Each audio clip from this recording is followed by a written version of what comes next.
Değerli dildaşlarımı ürəkdən salamlayıram. Dostlar, zəmin sözü.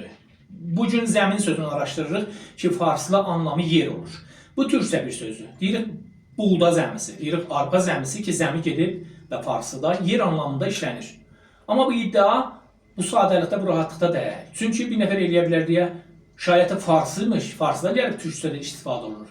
Ona görə buradadır ki, araşdırma, kök tanıma konusu qabağa gəlir. Gedək baştan deyim, hamı başa düşsün ki, nə cür zəmin sözü bir türkçə sözdür.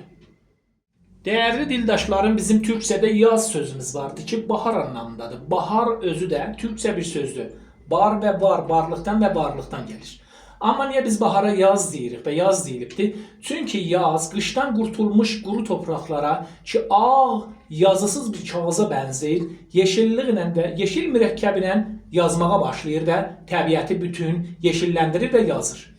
Əski türlər əkinəcək torpaqlara zəminhay hasilxizə yazımı deyərmişlər.